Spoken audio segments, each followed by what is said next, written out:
Bismillahirrahmanirrahim. Alhamdulillah Rabbil Alameen. Salatu wa salamu ala Rasulillah wa ala alihi wa sahbihi ajma'een. Respected elders of Brother Yaakov, Reach Aid Trust, I thank everyone for inviting us all and to organize this event today. Assalamu alaikum. I know much of the history has been presented here, and we know what is happening in Burma, in Arakan state. And much from a legal angle, from a historical angle, I want to refer back to the Quran and Sunnah, because that is where our solution lies, and that is where we can find a way forward. Because many of our brothers here have said everything we relied on in the past has failed us. So how do we find a solution? And I just want to touch on one thing, something that we can all do to help. We look at the situation in Arakan, the Muslim world seems to be paralyzed. Seems to be paralyzed. We don't seem to be able to do anything for these people really effectively. With over 1.5 billion Muslims, many Muslim countries with our oil and our people and our wealth and our military, we are incapable of dealing with the problem of Burma. That is the sad reality that we live in today and what we find ourselves. And I just want to refer back to something which Rasulullah ﷺ said in a hadith, a famous hadith, which all of us know. لا يؤمن أحدكم حتى يحب لأخيه ما يحب لنفسه. That you are not a believer. You are not a believer until you want for your brother what you want for yourself. So we want security. We want to live in peace. We want prosperity. We want to live in a nice house with nice people around us. If that is what we want, then we should want that for our brothers in Arakan, our Muslim brothers of Burma. So what is the problem? We all want that for them. So what is the problem? One of the problems today, unfortunately, that has engulfed us, that we have been divided into small nations throughout the Muslim world. And this division was not something we did ourselves. This was imposed upon us by our colonial masters. Britain and France divided the whole Muslim world down ethnic lines.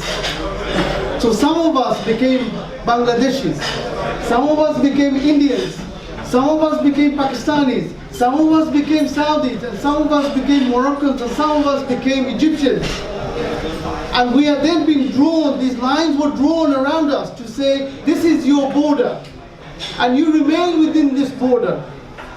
And we, not only have we accepted this, that our colonial masters have imposed upon us borders and given us nationalities, given us titles. You are now Bengali, you are now Pakistani, now you're Indian. We have taken these titles and we celebrate them. Every year, every Muslim nation that can be from any nation. They can be from any part of the world, but you should want the same for them. But we are incapable of wanting the same. Because if my Bengali brother was attacked, the Bangladesh army and the Bangladesh people would not be standing today. Because they're Burmese, this hadith doesn't apply on them anymore. Because they are different people. And this border, these divisions are not our divisions. They have been imposed upon us. So brothers, I ask you, that before you move the army and before you do something big serious action, remove the barriers within your mind. Remove the barriers that I have placed upon your mind. There's an intellectual barrier within us, and that is preventing us. And I just remind you, brothers, when the Muhajir came from Mecca to Medina, from one place to another place, what did the Ansar do?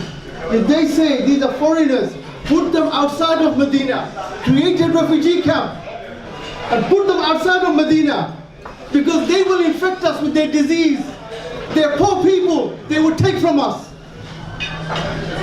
They will overpower us. So leave them outside of Medina. No, what did they do? They brought them into their homes, they divided their farms, and they gave half of their wealth to the people of Mecca, the Muhajir. And even Rasul Sallallahu Alaihi Wasallam, he said to the people of Medina, these people from Mecca, they're desert people. They come from a harsh place. They don't know how to farm. They don't know how to farm. So you have to farm. Produce the food and share it with your brother. And the Ansar were happy to do that. So brothers, if there was true brotherhood today, we would not have created refugee camps and put them on the hills where there is no electricity, where there is no water, where there is no food, where the mosquitoes attack them every night, where there is no homes to live in. This is what happens when there is no brotherhood. When this sunnah has disappeared, the problem of the Muslim world has become insurmountable. We're unable to solve them anymore because brotherhood has disappeared from us. True brotherhood, brothers. True brotherhood. Not brotherhood amongst the Bengalis. I'm not talking about that brotherhood. The Islamic brotherhood. The brotherhood that Rasulullah established amongst the Muslims. I'm talking about that one. And if we're to establish that, we have to get rid of nationalism, tribalism. Because we did not negotiate with Allah and say, I want to be born on that land, in Sylhet, to those parents. I did not have a negotiation with Allah. And I was only created from a drop of fluid. A small drop I was created from. So how can I then declare myself that I am better? As a Bengali, I'm better than the Pakistanis, or I'm better than the Saudis, for the Saudis to declare they're better than everyone and create this division. Where did we get this? We had no choice. We were placed upon that land by Allah subhanahu wa ta'ala's decree. So how can I then boast? How can I then celebrate division? How can I then disregard my needs of my brothers from the Rohingya community? So I ask, let's revive this sunnah. لا يؤمن أحدكم حتى يحب لأخيه ما يحب لنفسه. Let us revive this sunnah again.